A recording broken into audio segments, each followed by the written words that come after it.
I'm Tom Sadowski. I'm Vice Chancellor for Economic Development for the University System of Maryland. And this position, much akin to what a lot of Mike's comments, didn't even exist 16 months ago. So a lot of this focus, it is due to that, that Bob Corrett vision that economic development, innovation, education, they're all one of the same big, part of the same big equation, which is the feeding of a state economy. He likes to say often that the Maryland that we know wouldn't be Maryland without the impact and the work of the university system and its various institutions. And evidenced by the hire of Kim Schatzel, there is that culture that's been nurtured and that DNA, that focus on, we have to have the total package together when we go about the work of nurturing and creating and attracting and launching the careers of the best and brightest minds. And we tend to think in terms of the student and their experience and what they go on to do upon graduation, but it's the faculty too, and helping to nurture their lives here within the walls of these institutions. And not just the faculty, but the communities in which those institutions reside. That traditional town and gown relationship is really changing, and it's changing in a very dynamic and exciting way. Because there are some core ingredients necessary in the development of an innovation or an entrepreneurship ecosystem, and I'll get to those in a second. But they require attention to a variety of different things. You can't just have the capital, for instance. You can't just have a coal incubator program. You need to have this confluence of very important factors to make it all work. I'll get to that in a second, but I do want to back up a little bit and talk a little bit more about the system itself. 170,000 students roughly, 80%, we call that the rule of 80.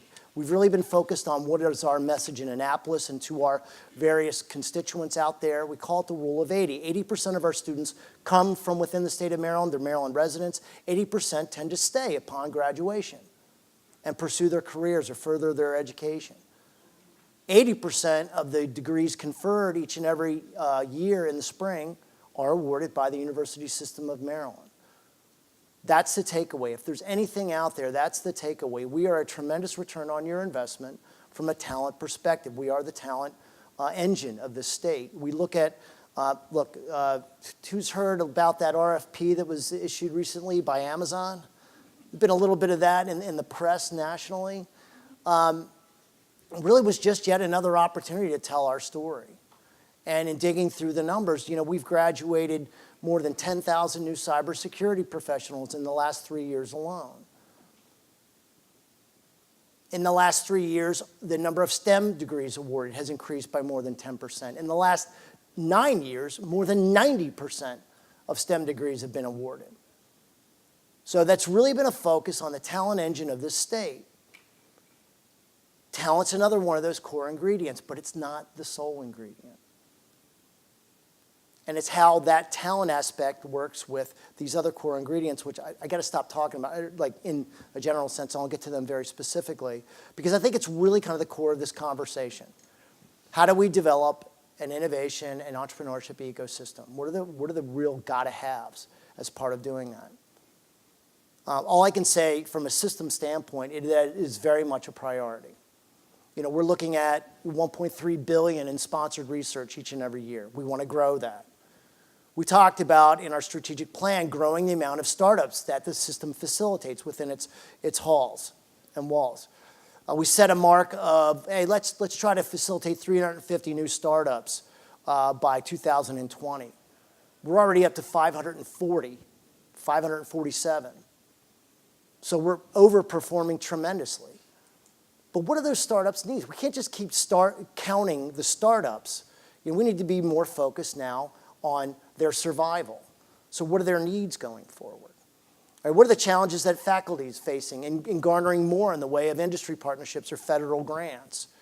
Well, we determined that our policies were somewhat limiting. So we've changed our policy on proprietary and classified research to try to make it easier for our institutions to partner more with industry and government. We call that kind of that third revenue stream. So it's been really important to really focus at the core day-to-day business of what we do in the system in our various institutions so that we are always mindful of contributing to the growth of that ecosystem that we're going to talk more about.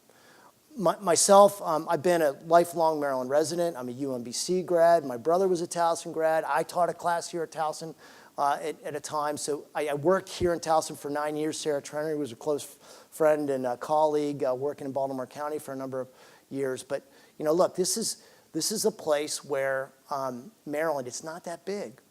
We bump into each other a lot. And through the course of my close to 30 years in economic development, a lot's been accomplished. And much of it, again, could not have happened without the impact of the system. So let's get to it. Those core ingredients.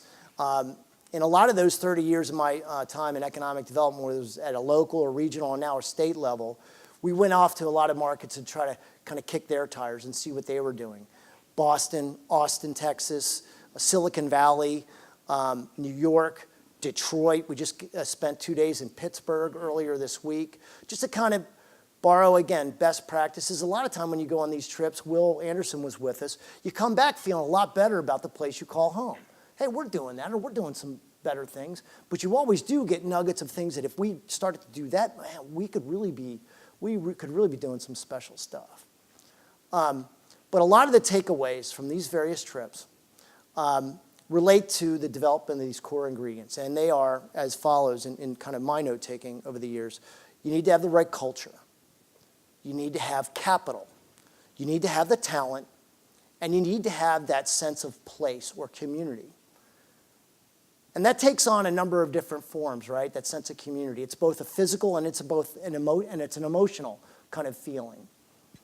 But a lot of the work that we talked about at this forum last year was this development of that sense of place in Towson, connecting the university to the community. And we'll get to that as part of this discussion. But you need that physical environment for this kind of innovation and communication, collaboration to actually take place amongst government, industry, and academia.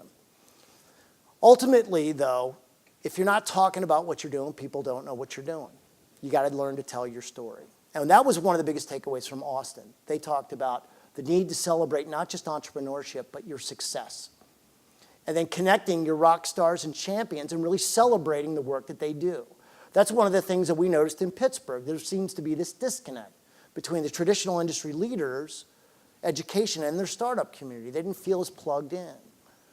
So really kind of that whole equation, that whole like circulatory system, that lifestyle, you really need to kind of nurture all those core components. And with me today are people that have had a big role in not only developing that sense of community here locally in the Baltimore area, but across the state and even across the country. A lot of experience in investing in, launching new companies and nurturing their growth. And what I'm going to ask each of them to do is provide a brief self-introduction, talk about kind of the work that they're doing, and then answer the core question as I've kind of taken a lot of time doing. The primary objective in fostering this entrepreneurship ecosystem. Why? Why do we do that? What is its real value to our community? We've talked about the core components. I have my own answer to that question, but I've talked enough, burned enough oxygen. So I'd like to start with our first panelist. It's Frank Bonsall III. He's Director of Venture Creation here at our own Towson University. So Frank, you want to kick off our conversation? We have plenty of time. We're going to answer a few facilitated questions, and then we really want to hear from all of you, just so that you get a feel for the flow of the conversation. Thank you, Tom. So Frank Bonsall, been here at Towson University 4 years, and I'm on the third leg of my journey as a professional. So I started in education. I'm really a wayward fifth grade teacher and high school coach, so I just try to figure it out as I go along. And ended up in the context of investment. And I was investing in education, technology, and services for 15 years, part and full time. And then the last 4 years have been focused on that ecosystem. Mm-hmm. So taking what I'd learned the last, I'm not going to recount how many years, into how does Greater Baltimore and Maryland exist as a great place from which to innovate in education. And that's not exclusively, but that is a super majority of what we do. So the main program that we run out of Towson University Venture Creation is the TU Incubator. And that is 10 years old, just this year. There was some impact sheets out there, I think, around, but we're really just getting started. This incubation stuff is very long tail, and I'd say the momentum over the last 4 or 5 years has really eclipsed the first 4 or 5 years, 3 or 4-fold in terms of impact. So about over 80 companies we've supported. We've had about over 150 students in those companies interning. It's nice to have a little free support from the university that's producing a lot of talent. Those companies have raised over $30 million.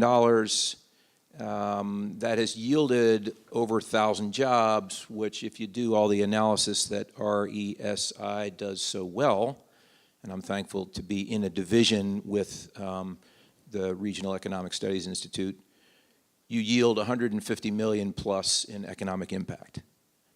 And again, I think if you do the analysis, certainly the latter 5 years is heavily weighted to that impact. So, hopefully we're just getting started. Right.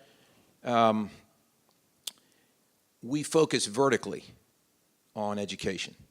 It's about 80% of what we do, or close to it, is in companies that have created some technology-enabled service in tackling a problem in education. Early childhood, K12, post-secondary, workforce, lifelong learning, you name it. We've got 26 or 27 companies that are doing that. And tonight, we get to celebrate that with the EdTech Innovation Showcase over in the Minigan Room. If anybody wants to hang around all day, come see me, I'll buy you lunch or something, we'll figure it out. And we have companies touting what they do tonight, and so we're excited about that. So the focus vertically sort of makes sense for Baltimore and for Maryland, because if you're an entrepreneur, focus is everything.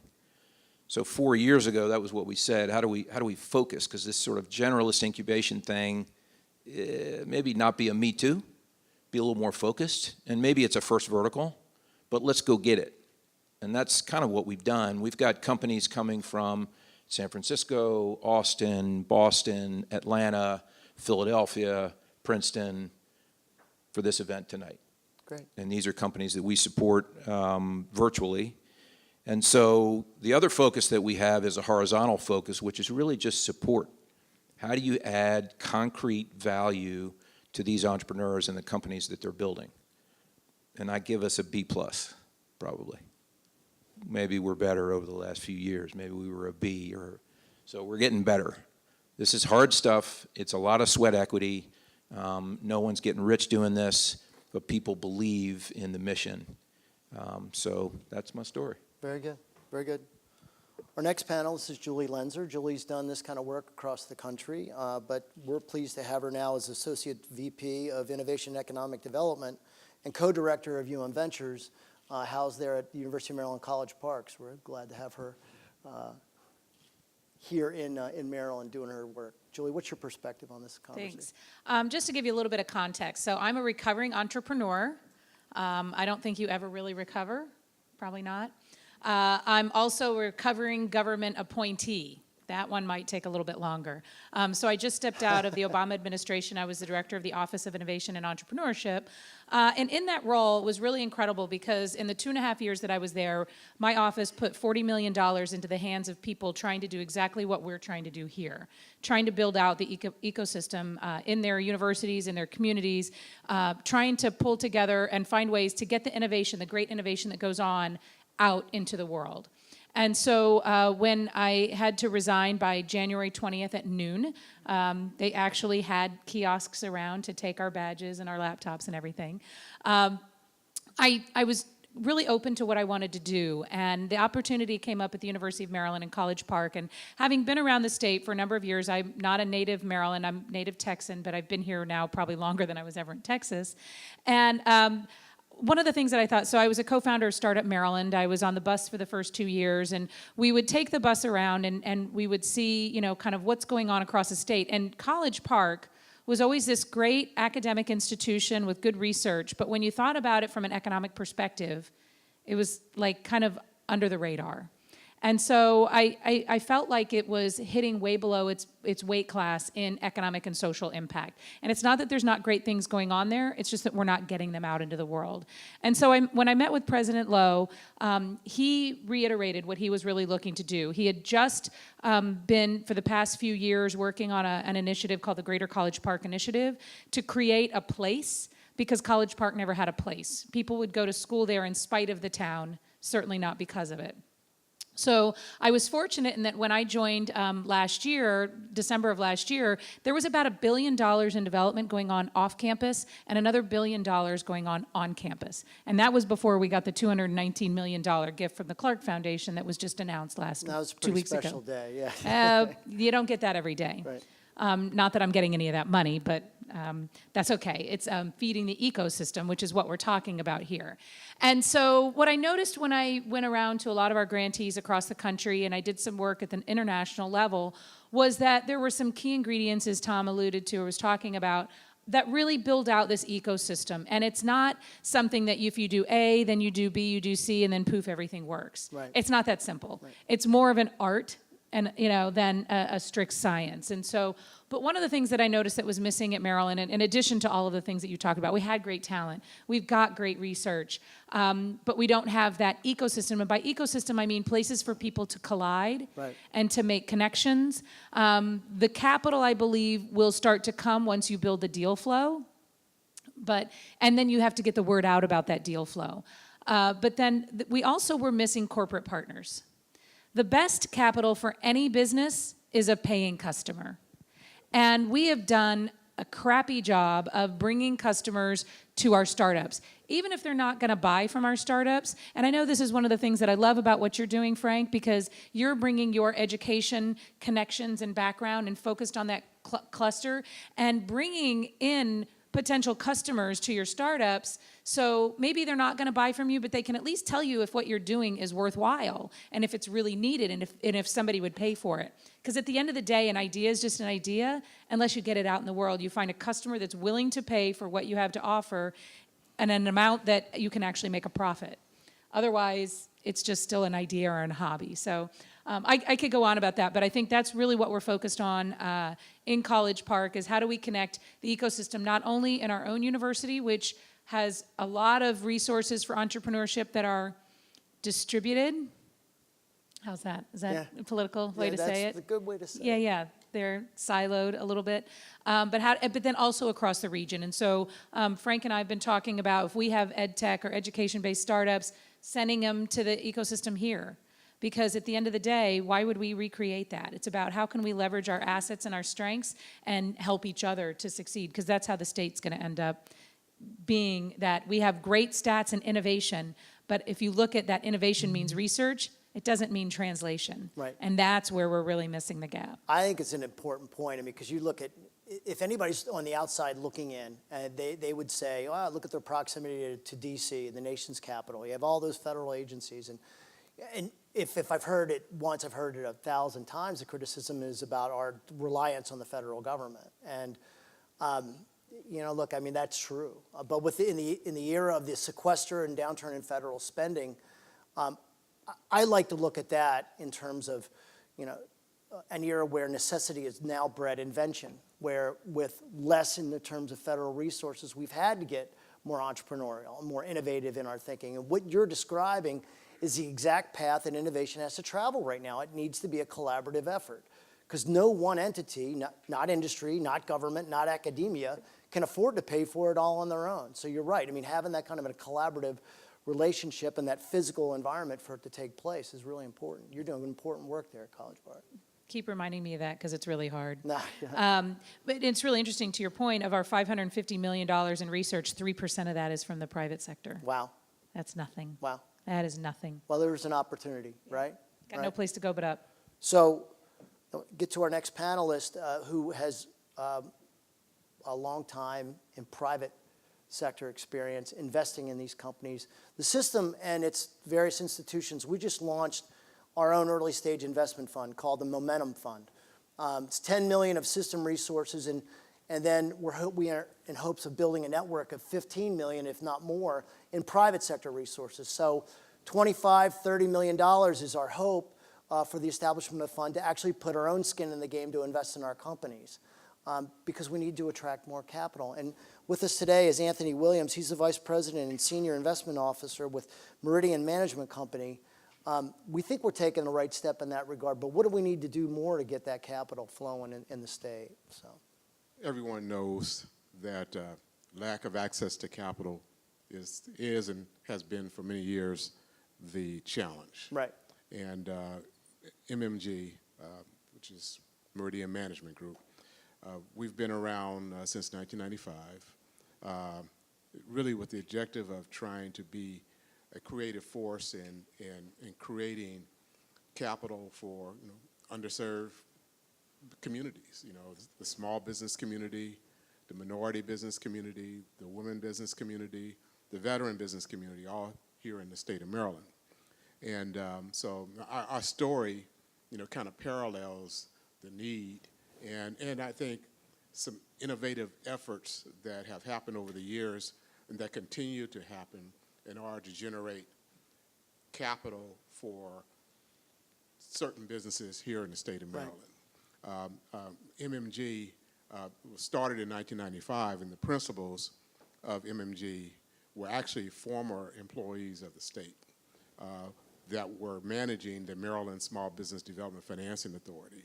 And over those years, and actually since 1982, helped develop that program from a contract financing, a single start contract financing program, into one that was able to provide up to $2 million to any one business in the form of contract financing for companies doing businesses with the government that needed capital, but also providing bonding to these companies, also providing loan guarantees to banks who were hesitant to lend to these companies, and then eventually providing equity and patient capital to these companies and be able to use all those things together.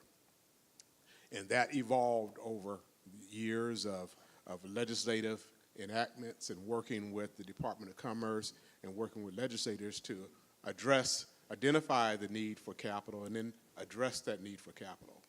And then once we privatized in 1995, the primary objective of privatizing was so that we can go out and raise private capital to address some of these needs, such as equity investments in minority businesses or patient capital for underserved communities.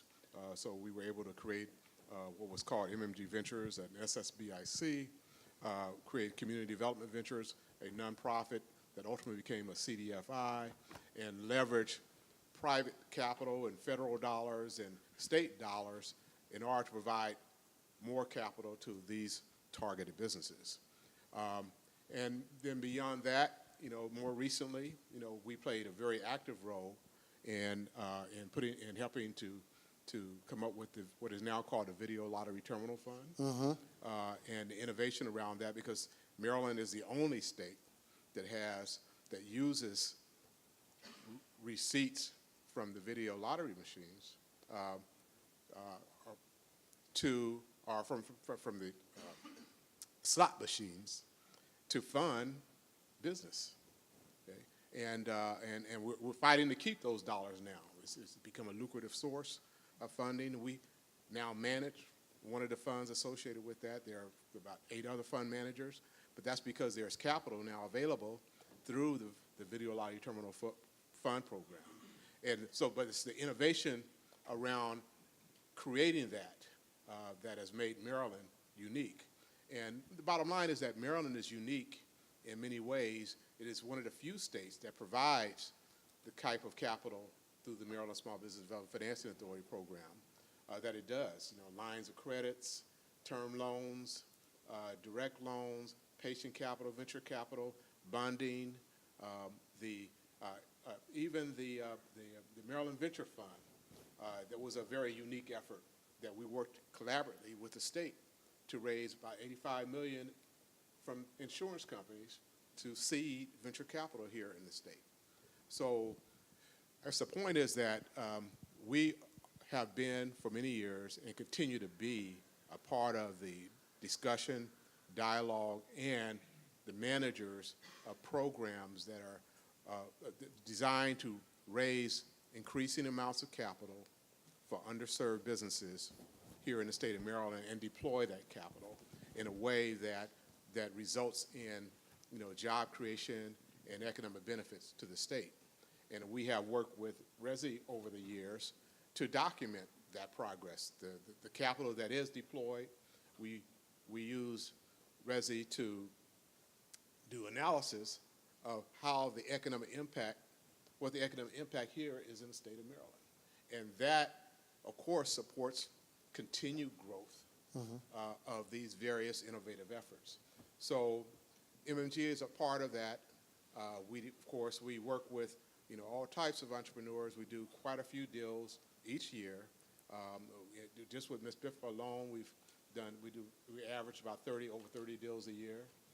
With our video lottery terminal fund, which is called the Maryland Casino Business Investment Fund, we've averaged over 20 deals a year. And that's all deploying capital here in the state to entrepreneurs here in the state. That's really a great story. I mean, we hear the term or the saying all the time, like the rising tide will lift all ships. And more in this work that we do, the response to that is that that's not necessarily so, that oftentimes it leaves pockets of areas left behind or certain groups that aren't really, they don't feel the benefit of the rise in some sort of a positive economic trend. So how can we be more intentional in a way to make sure capital is deployed or that there's attention given to other geographic areas or as part of other groups socially, socioeconomically, racially even. And so it's what you're describing. I think Maryland is a leader in that regard, but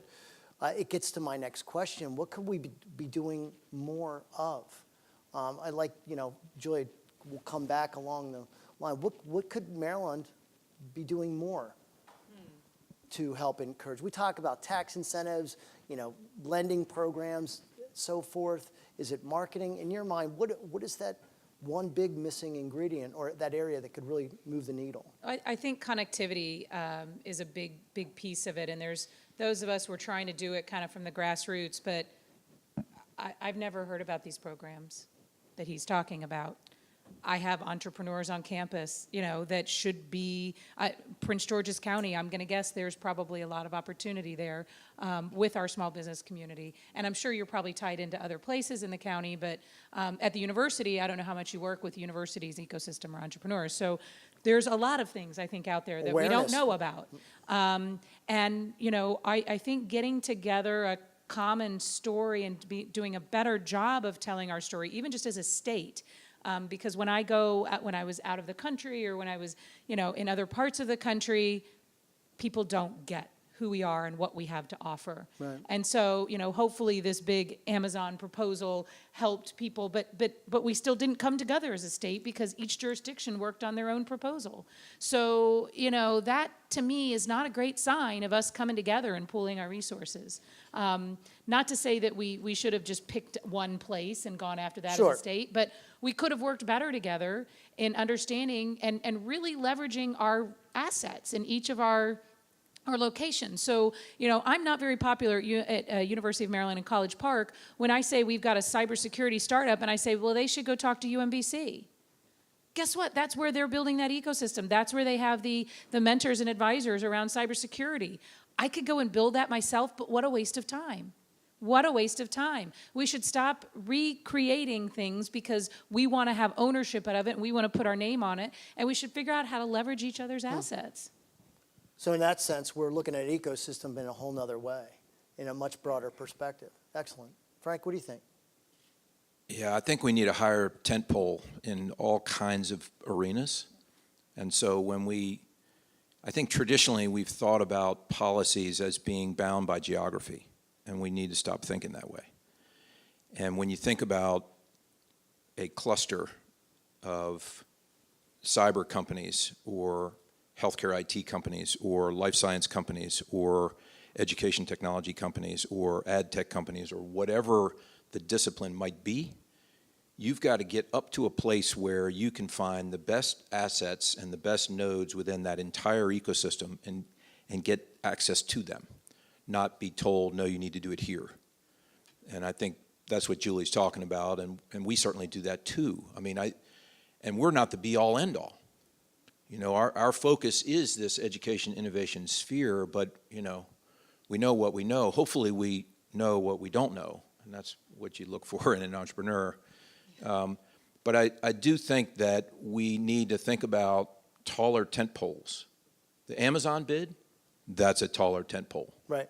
And whether it works out or not, it gives us the opportunity to look at the region from a macro perspective and understand it from a micro perspective, and even from what we talk to entrepreneurs about, which is that sort of unit economics approach to building a business. Well, it was that opportunity to kind of, once again, reconnect and take stock in what our assets are and how they could best be leveraged. But to your point and Julie's point, we can't afford to be too parochial. And you can be so focused on head down, getting the job done, and you got to pick your head up and take a look to your left and right to see who else is out there doing the work. I was just thinking when you were talking about that, it might be a really interesting thing, Darius, if you're still here, to see if you could get all the jurisdictions that applied for the Amazon grant and get their proposals now that they're already in, right? And take a look at them from a state, and then use that to map out the state level resources and asset. And let's create a state map of, you know, kind of what do we have, and take stock of that, and where can we combine efforts, and where, I mean, I think that would be a really interesting exercise to do. Well, I will tell you that in the proposal, like in our response, there was a lot of requests for individual institutional information with regard to enrollments and degrees conferred. And I was like, look, we got to step back, because College Park and Bowie are really close. UMUC is right there. College Park and UMB aren't that far away. UMBC, Towson. I mean, we have a real collective story to tell, so we aggregated the numbers. We reported them on institution by institution basis, and we found that, you know, we're on pace as a system to graduate almost 7,000 new STEM grads every single year. I mean, that's the story, that our institutions routinely work together on joint research programs every year. UMBC and Bowie are working on a cyber certification platform that's really targeting that national cyber talent shortfall to help address that challenge. So I think you're right. I think those are good examples. Anthony, do you have anything that you could add to that? The point you raised about not knowing, well, that's a problem. And the part of the problem, and we've been in dialogue with the Department of Commerce about this for several years. Right. When we first started, we used to get funding to market programs. Well, we haven't had funding to market our programs in 15 plus years. So we do what you call guerrilla marketing. So we're part of the community, and being a part of the community, we let people know what we have available. But there's only so much, that you can do. How do you tell your story? Whether you're a university, whether you're a bank, whether you're a financing company, and in particular, or you're collaborative, it takes resources to properly tell your story, and you have to invest. Not just in terms of investing in marketing, in telling your story, and particularly in this age of social media, because that's a whole new era. Sure. And a whole new way of marketing. I know people keep tweeting things that I'm saying. I mean, it's kind of freaking me out a little. But even for the business community, the kind of businesses that we deal with, they need a lot of assistance. Right. But so where is that assistance available? And how so how you market that and collaborate to make sure that people know, not only what exists, but help to advocate for more of it. Right. Okay, is lacking, and we continue to argue for support for marketing and for assistance, so that people will know, so we can tell our story. I mean, if there's a weakness with us, MMG, if there's a weakness, I think, with the state, and if there's a weakness with us as a collaborative, we don't tell the great story that we have. People don't know what we're doing and how businesses are impacted. Actually, that's one of the reasons we use RESI. Yeah. Because when we go back to the legislators, we have to show the impact. And RESI helps us provide the data, which shows the impact that the capital that we do have, how it's deployed, and the impact that it has. And when you share that information with the legislators and with the state agencies, then it becomes a basis for them continuing to support the program and expanding the program. One of the challenges we have right now, for example, is with the VLT fund. Mm-hmm. The state last year decided to take that source of money that's been allocated for the growth of small minority women-owned businesses and put it into education to fund the Baltimore deficit. Baltimore City Schools. The Baltimore School City deficit. Okay, well, that's a noble objective, but the objective of that small piece of money, 1.5% of the revenue, was to support small business, and in fact has been doing that over the past 4 to 5 years. So we have to, and we're going to use RESI to do this, go back and say to the legislators, hey, look, not this source, because this source has had this kind of impact here in the state, and you should grow it and not take away Right. from it. And but that's a marketing play. That's how you tell your story. It gets back to, again, that if you're not telling people what you're doing, they don't know what you're doing, and you have to have a way of articulating your value prop. And I will say that, one, that wasn't in the script, so that was a completely unsolicited, shout out to RESI and the good work that they do. They do tremendous work, so keep it up, guys. But I would also say that it is really incumbent upon us to make those connections, to understand how we can help, kind of rise the tide and making sure nobody's left out of the conversation. I will say that the governor has made a real concerted effort, a real strategic concerted effort. I know they went on a trip to Israel. He noticed how they have coalesced all their community assets, really gotten behind, like they are the startup nation, how they really help foster innovation there. And he really threw the challenge out. University System of Maryland, Hopkins, get together. Start working together. How can we really start to strategically leverage our innovation assets in this state in a more meaningful way, not just in terms of from a silo-esque perspective and only in life sciences or only in cyber. How can we join these things? How can we kind of create this comprehensive cross-cutting dialogue so that we are starting to be more supportive of an overall innovation ecosystem statewide? And it's starting to bear fruit. It really is. But again, we run into those same challenges about being too parochial, being too defensive.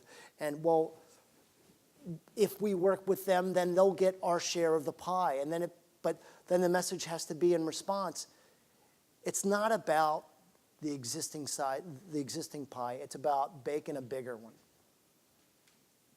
About setting expectations, raising the Tentpole, whatever metaphor you want to use. It's about really looking at what we have and how can we grow it. So from this point on, I have a couple of other questions that I could use. If you have a question, raise your hand. We'd love to hear from you and really kind of grow the dialogue from this point on. If not, I can still go from a couple of the points that have been provided, unless Frank's going to help me out here. Well, I was going to talk about diversity in an ecosystem and think about how, and we sort of touched it. While you do that, think of questions, because we really do want to engage our audience in the conversation. But please, go ahead, Frank. Whatever the reason might be, in education technology, there are quite a few women who are doing amazing work.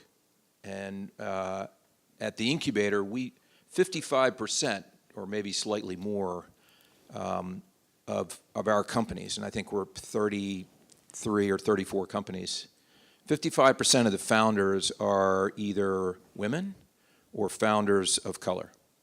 And so what you're seeing is entrepreneurship is really coming alive for people who in the past haven't been able to access that. But, and the but is, we're not telling that story well enough. And the second part is they don't have access to some of the capital that they need to get over the hump to sustainability or to that next level. Right. So the one thing that we as a, and Anthony, I know you all are working on this, so, and I don't know acutely, but, so I laud you for that, because the best teams in any emerging company that I've ever seen are diverse teams. Any bro culture that you have ever seen in any startup doesn't end well. And I'm sure there's exceptions, but you've got to have a scenario where you've got different types of people focused on the problem, because that's how you build the best teams, that's how you keep each other in check, that's how you focus on the mission and not, you know, some other thing. Julie, you were getting ready to say something, but I wanted to ask you to contribute to this. Are there markets, and Julie spent the time with the U.S. Department of Commerce, are there other areas of this country that are doing that particular thing well, or doing something, or have you been impressed or really kind of taken by the approach that a certain market has applied to this whole conversation? Yeah, absolutely. Part of the challenge that entrepreneurs have is that access to networks that you were talking about, right? So if you're not in the network where the people have a bunch of money and they're investing in you, and there's no shortage of deals, but there's probably a shortage of good deals. And so oftentimes investors will just say, you know what, I need to just get a referral from somebody. You know, so you need to know somebody to get a referral into some of these investment firms. And I think we've been trying to, I know some of the angel groups around have been trying to diversify, but still even, I think the Baltimore Angels, of the 50 angels in there, there's what, maybe 4 women or something like that. And so part of it is getting more women. I'm an angel investor. I've invested in a female-run tech company that was recently acquired. And, you know, honestly, I think there's a lot more than just kind of getting people into the network. There's a very bad culture in investment towards women and minorities that if I told you some of the stories, you would not believe that they happened in this day and age. You would think that I was talking about something 20 to 30 years ago, but it is still going on. And, you know, and that's another story. I mean, there's a lack of maybe good role models. You know, we need to really lift up those role models as we have them, the female entrepreneurs, the African-American entrepreneurs that have been successful, and get them out there so that you can see yourself being successful, and that helps people. When you can see yourself in a program or in an opportunity, it makes you more likely to go after that opportunity. Very good, very good. Anthony, you have anything? Well, I mean, the state in 2011, and I guess most recently in 2017, has done studies that it's really had to do to justify continuing to provide capital to targeted communities. And the most recent one, 2017, bottom line, it just shows that even in this day, lack of access to capital to underserved, to minority communities, to women communities, business communities, to veteran business community is still a challenge. And therefore, the state is justified in continuing to address that issue. Of course, you know, part of our mission is to ensure that there is inclusion. And of course, if you have a minority managed company managing a program, you get a degree of inclusion. So our portfolio over the years is very mixed, you know, with probably about 30% of those being African American, another 20% being women, another 30% being small businesses that are not minority, right. and another percentage of that, the remaining percentage of that being minority, Hispanics, Asian, etc. But of course, you know, we work hard at trying to create that diversity because there's a continuing need for it. And in the state of Maryland, we all know the statistics about the population of the state of Maryland and how that's growing. So it continues to be a growing need to right. make sure that there's diversity. So without it, you know, there's problems. And we've seen evidence of that in in civil uprisings over the years. But to the extent that we have policies and programs that are designed to be inclusive, we can stem that problem. And it all stems from the fact that people need jobs. Right. People need to be able to earn, money to support their families. And if you have businesses who hire from these communities, then you're stemming that tide. Gotcha. I just want to point out, one of the things you mentioned, you said this is hard work. And that's the point, is that you can't just say, oh, I want more women or African Americans in my program and not do the hard work, because they don't always know how to find you, or, how do you go find those groups? And so it has to be an intentional effort. And that's when people would talk to me about, well, I want to, do a woman's program, and I'm like, all right, so what are you going to do specifically to intentionally reach out to those groups? Where are you going to find them? Who are they? And guess what? They're not going to respond to the same marketing material that has a bunch of, what'd you say, the bro culture on it, right? They're going to look at that and they're not going to see themselves. So it has to be very intentional, and you have to sometimes try a little bit harder, but I can't wait for the day when we don't have to do that anymore. And then we should work ourselves out of a job from that perspective. Intentionality has been the term that is often used. And I think that, years ago, after in my lifetime, it was after the 05 base realignment and closure round. When we were welcoming all these new missions to Fort Meade, Aberdeen, into the state, we're adding all these new jobs, this whole new culture. Hey, this is great, we were a big winner. And then the federal budget goes south, and it's like, well, we never hit the targets that we anticipated, and how do we respond from that? And we have to get more innovative. And so we went out and said, how can we embrace entrepreneurship? Well, we have to change our aversion to risk. And okay, so we take a real intentional approach to being more risk, embracing. And in talking to Frank earlier, well, now we're at a point where I think that we've done that, we start to make some progress, but when we're looking at entrepreneurship, we only look at a couple of key industry sectors. And so are we only willing to take risks on key industry sectors? Are we only willing to take risks on, male, pale, stale, kind of guided organizations? I mean, it's almost like having that real intentional approach to, we can't go halfway here. We really got to jump in with both feet. If we're really going to embrace an entrepreneurial ecosystem and an innovation ecosystem, it's got to be across the board, across every industry. To your point earlier when we were talking about EdTech, still some folks who really don't get it, but it has a huge role to play, not only the growth of the state's economy, but in the nation's economy. I'll give it to you. Okay, give it to me. So EdTech, I didn't know what I was doing when I left the classroom, and I was a teacher, coach. But I decided that there's got to be innovation from the private sector and public sector impacting education, because it doesn't really come from within so much. You're busy, you're kind of head down, whether you're here at a university or...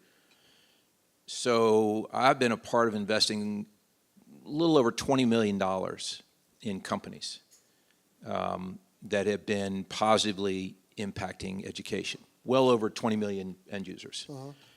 And the financial returns are 3x returns. If you blend all those investments, so you make 3x returns on $20 million, I think the math is like 60 million or something. That's $40 million of profit. I mean, that's pretty decent. So why wouldn't you do that? That's across 16 years. That's through 2 down cycles.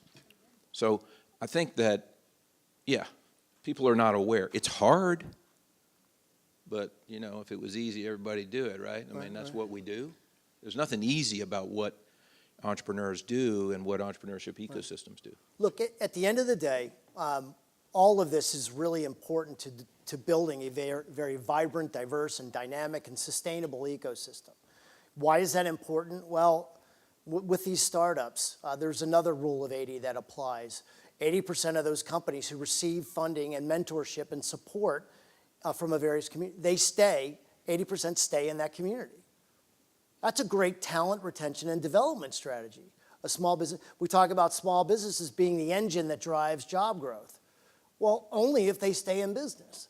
So what are the factors that conspire against them remaining in business and growing and hiring not just their first 2 or 3 employees, but the next 20 or maybe 30?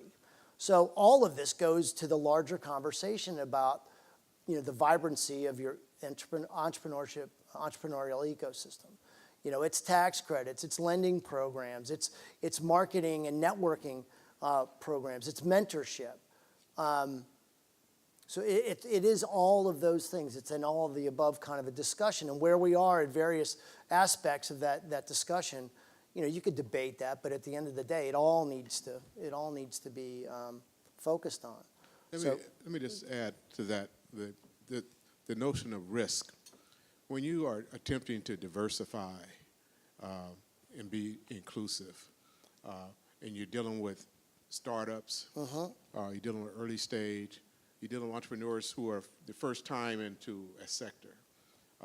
Risk is a factor. In fact, the programs that we manage for the state require that in order for us to provide funding, they must first be turned down by a traditional financial institution, which says there's risk in all the deals that we do. Right. Okay, and there was something wrong that didn't allow them to access the traditional source of capital. So we're taking a risk, and we have to be creative in how we structure deals and be patient. And let me give you an example. When I was with Syncon Capital, which was one of the largest minority venture funds in the country at one time in communications. And one of the deals that I worked on was Radio 1, which at the time was called Almite Broadcasting, based here in Maryland. But Kathy Hughes, she started with one station, an AM station. Okay, it took over 10 years to grow that company before that company went public. Mm-hmm.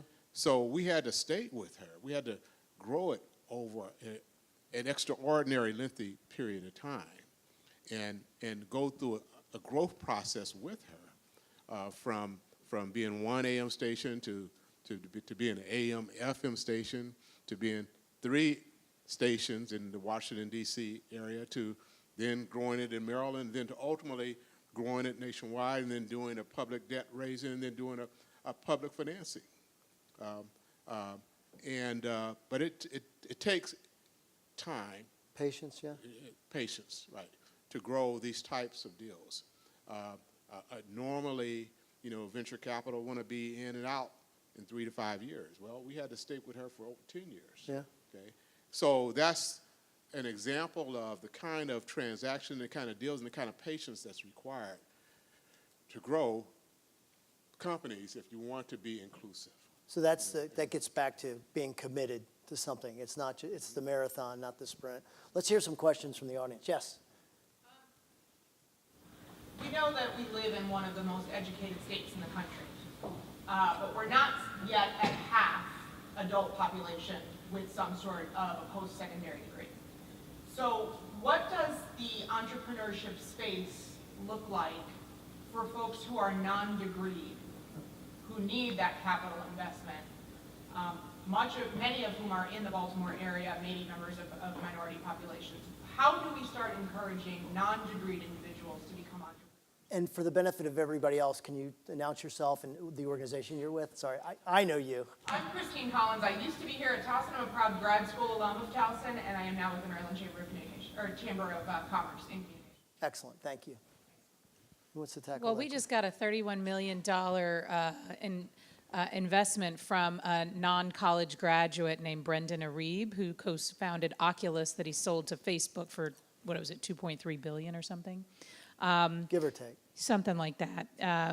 So, I think certainly in the STEM fields, a college degree, we have more than half of those 7,000 STEM graduates. We've got 3,600 students in our computer science. Our challenge is to keep them there in a way, or help them to develop their companies while they stay to get a degree. But at the end of the day, if they don't get a degree, they're probably still going to be okay. So there's a lot of things that you can do without a degree. I mean, there's a lot of, I think, examples of folks who have built successful companies, and so we have to figure out how to still connect them into those ecosystems and get them the resources that they need. Good ideas are not, they don't discriminate based on where you go to school. or whether you go to school. And let me say, for us, well, we deal with companies like that all the time. I'm working on a deal right now. When I go back, I'm going to finalize a package on a deal. Heating ventilation company, Hispanic owned. He doesn't have a traditional degree, but he has experience.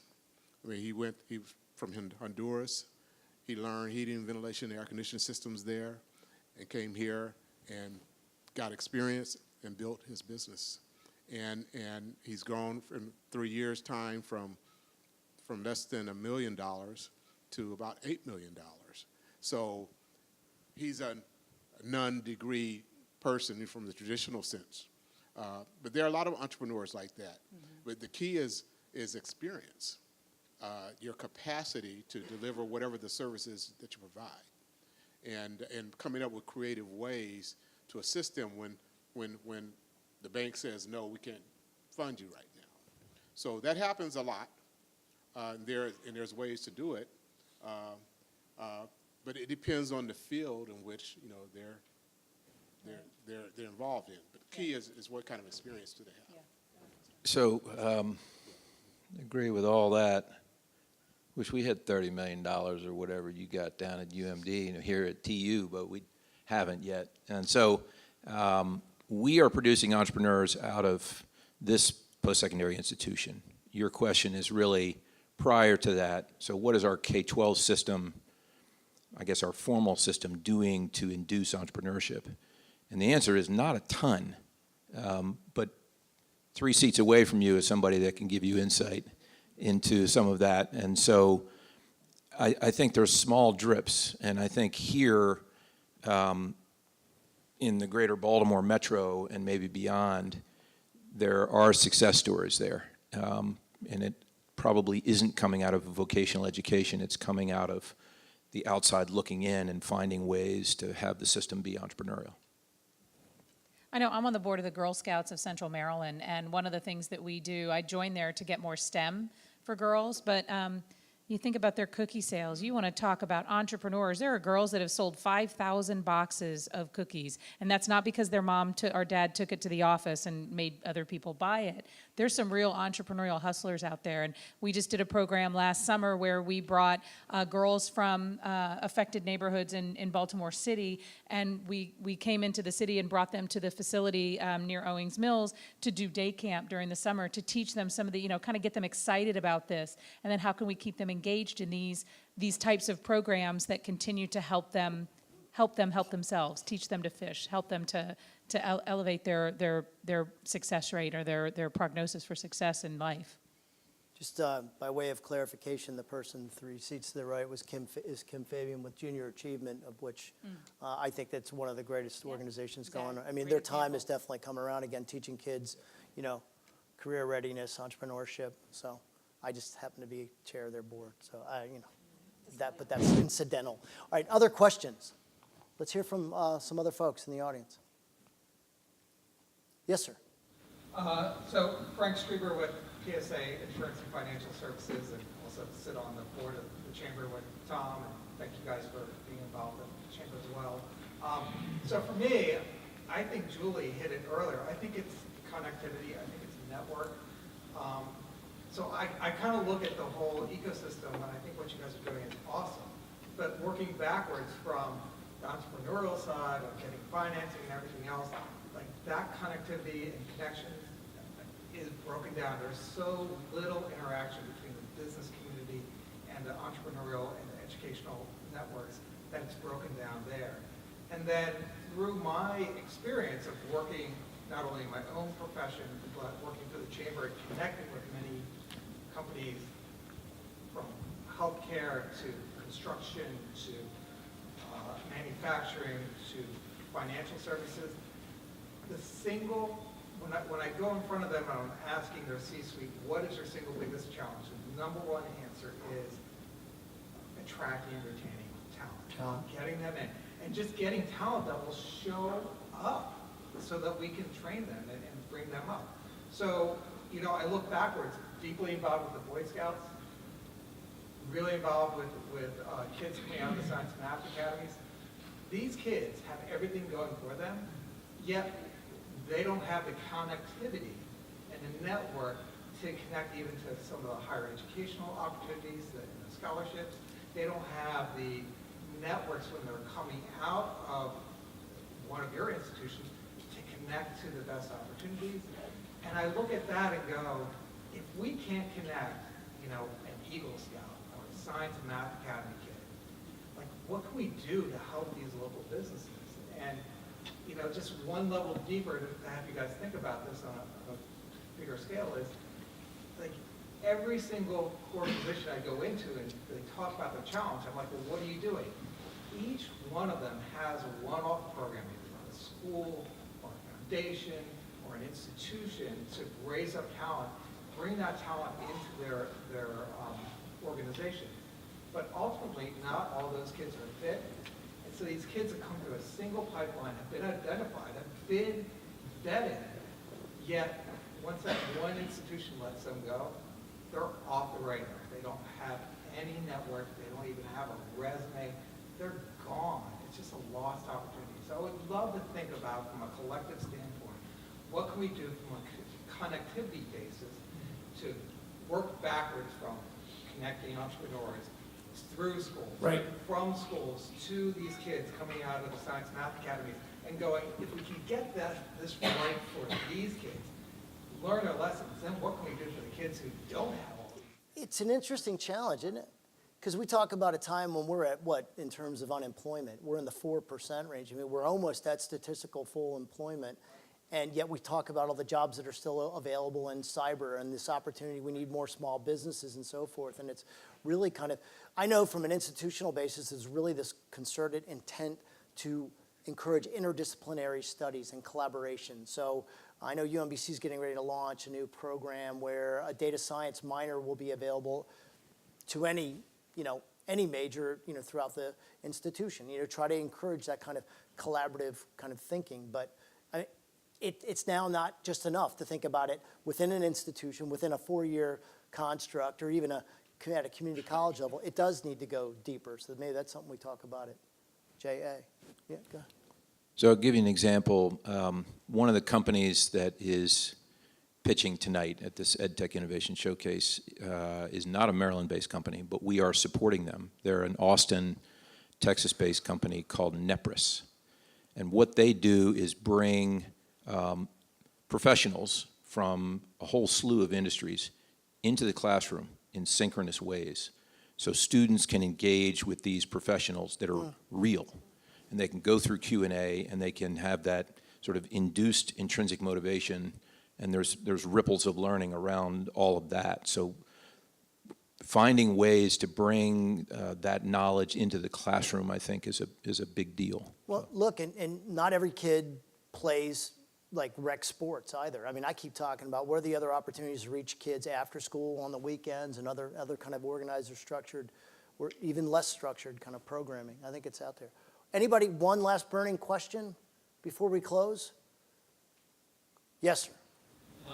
Jeff Price, Economic Development Director of Dorchester County. Welcome. So, Julie mentioned about stopping the geographical boundaries and not recreating. And the rural communities are often left out of the discussions, and those resources and assets that exist there are often not utilized. So make sure that I don't know how that's fitting into what you're doing, but realizing that that's part of the state, and that it's not just an urban state, it's a rural and urban state. I was just in Cambridge with the Phillips Packaging Plant project, trying to figure out how College Park, University of Maryland, as the land grant institution of the state, can play with some of the stuff that we're trying to do there. I'll be in Southern Maryland on Monday, and I'll be back down in Salisbury on Friday. So I hear you. I think it's under-tapped potential that we got to figure out. It's not as dense, so how do you create a different model of engagement that isn't relying necessarily on physical collisions of people being all in one place? So no, I think it's across the country too. It's a big divide and a big opportunity for us to do a better job. Look, it's really an important discussion. I mean, Towson themselves are out in northeastern Maryland at the Toon Center near Aberdeen in a collaboration with Hartford Community College. Ron Nowachuk out in Frostburg just got $300,000 from the governor's office to create a new Office of Regional Economic Development and Innovation. A lot of this goes back to the lifestyle. We have this conversation a lot with rural communities. I was in Southern Maryland just on Friday with the new higher ed center that we're building down there, all in autonomous technology and robotics. It's a lifestyle question. You know, people in rural areas, you know, entrepreneurs in rural areas, what are their opportunities to convene with one another? You know, the whole craft brewing, you know, the farm to table aspect, whatever industry sector or discipline that you want to focus on, you still need to establish that kind of physical environment that encourages collaboration, government, industry, and higher ed. Any closing? Do you all have schools and universities, Dorchester County or nearby?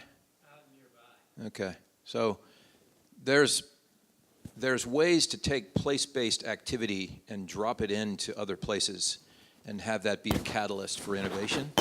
Might not cover all industries, but at the end of the day, there's no reason why, you know, my team and I couldn't think about, you know, replicating this showcase that we do, which is bring together entrepreneurship and bring in educators who are, you know, yearning for this, but they don't know how to find it or they don't know how to validate it, or so. I think opportunities like that do exist. We talked about the 12 institutions that make up the system. There are now 3 regional centers. There's Hagerstown, there is Shady Grove, and now there's an official one in Southern Maryland that's been established. And then the sort of 3.5, 4th is the Toon Center out in Northeast. So they are real critical aspects to deployment of programs, offerings, certification, and kind of these collision and collaborative opportunities that we need.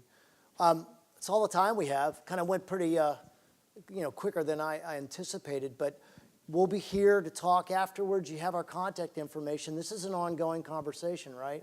We've talked about the other organizations that we're all involved with. It's an ongoing conversation. I think there's some great momentum to harken back to the comments made by Mike Gill, so let's keep it up. So thanks very much for your attention, and join me in thanking our panelists.